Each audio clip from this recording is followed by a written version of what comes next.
Il y a une chose qui est extrêmement importante actuellement, c'est qu'on n'a pas vu qu'aux États-Unis, progressivement, s'était installée une politique agricole et alimentaire un peu spéciale, dans laquelle l'aide ou les, comment dirais-je, tout ce qui est action de l'État pour empêcher les populations pauvres d'avoir des carences alimentaires était devenue primordiale. C'est-à-dire qu'aux États-Unis aujourd'hui, il faut savoir que 75% des dépenses consacrées au secteur alimentaire sont des dépenses pour aider les consommateurs pauvres à avoir une bonne nourriture. Et ça a pris des proportions avec la campagne électorale tout à fait considérables.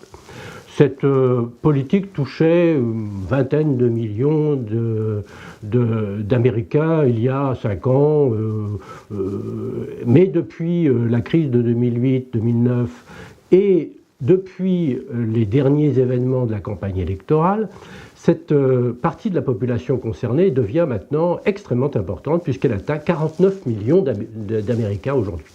49 millions d'Américains, c'est un Américain sur 6. Un Américain sur 6.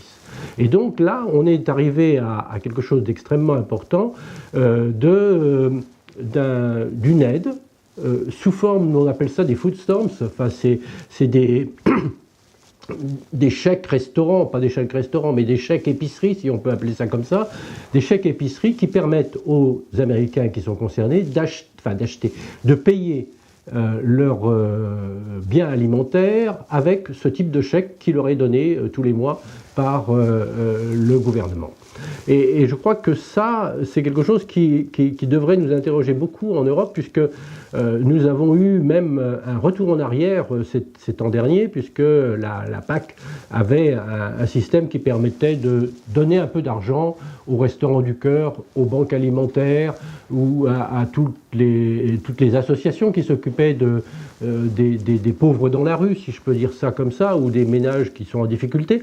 Et il y a eu un arrêt de la Cour de justice européenne pour dire que la PAC, la politique agricole commune, n'avait pas à financer ce genre de dépenses. Et ça sous la pression de l'Allemagne et d'un certain nombre de pays comme la Suède qui ont protesté contre cette utilisation qui n'était pas normale de la PAC. Aux États-Unis, c'est totalement le contraire. On est passé aujourd'hui à donc 75%, les 3/4 des dépenses pour cette action-là. Et cette action-là qui, du coup, fait apparaître la politique alimentaire comme une politique qui intéresse tout le monde. Dire qu'aujourd'hui, en Europe, la politique agricole commune ne concerne que les agriculteurs. Mais aujourd'hui, aux États-Unis, elle concerne les agriculteurs, qui ne sont que 2 millions, et 49 millions de citadins ou de ruraux qui sont dans la catégorie des plus pauvres.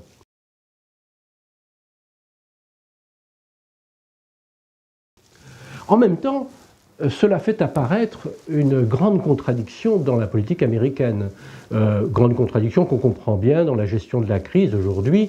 Les Américains ont décidé qu'on pouvait dépenser sans compter par les dépenses budgétaires. Et du coup, ils ont un déficit absolument extraordinaire, mais un déficit qui s'explique bien.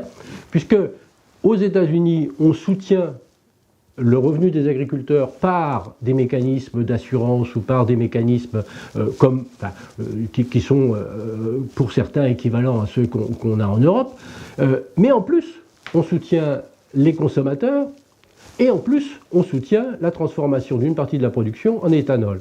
Donc finalement on s'aperçoit que le même produit, le maïs, peut servir de support aux revenus des agriculteurs, de support pour faire du carburant qu'on va mettre dans les voitures, et puis en même temps est à l'origine d'un certain nombre de produits qui sont vendus aux consommateurs, mais comme le prix est élevé et que cela fait augmenter les prix à la consommation, et bien finalement on soutient aussi les consommateurs les plus pauvres pour qu'ils puissent acheter ces produits qui sont devenus chers. Et donc on arrive à quelque chose qui n'est quelque part une absurdité, une incohérence de cette politique qui doit à tous les maillons de la chaîne dépenser de l'argent public. Et on rêve, on se dit que peut-être le président qui est élu et qui ne doit pas se représenter la prochaine fois pourrait faire preuve d'une certaine intelligence et puis se dire que peut-être qu'en rapprochant ces trois politiques, la politique agricole, la politique de transformation des produits en éthanol et la politique d'approvisionnement des consommateurs, on pourrait faire des sérieuses économies et avoir une idée intelligente au milieu de tout ça.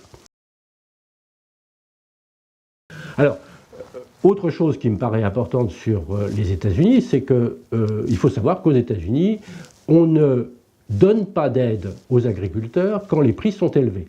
Ça, c'est peut-être aussi quelque chose qu'on pourrait retenir pour la politique agricole, puisqu'on vient de distribuer plusieurs milliards aux producteurs de céréales en Europe, alors que les prix n'ont jamais été aussi élevés. Ce qui est une absurdité totale dans un pays qui normalement est en crise.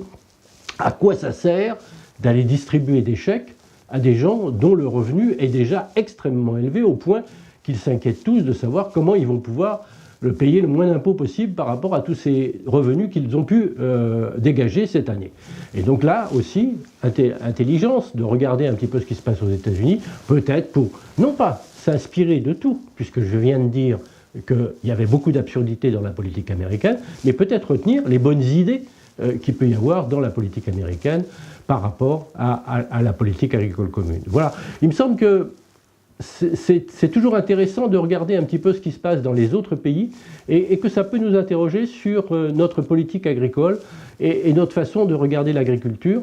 Ce qui est absolument certain, en tout cas, quand on regarde ce qui se passe aux États-Unis, c'est qu'on voit bien que plus ça va, plus le gouvernement américain s'intéresse à l'agriculture parce que cela a une importance fondamentale sur la consommation des ménages au niveau alimentaire.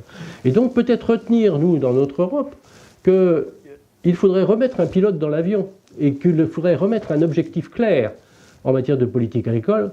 On finirait par oublier en Europe que l'agriculture sert à l'alimentation.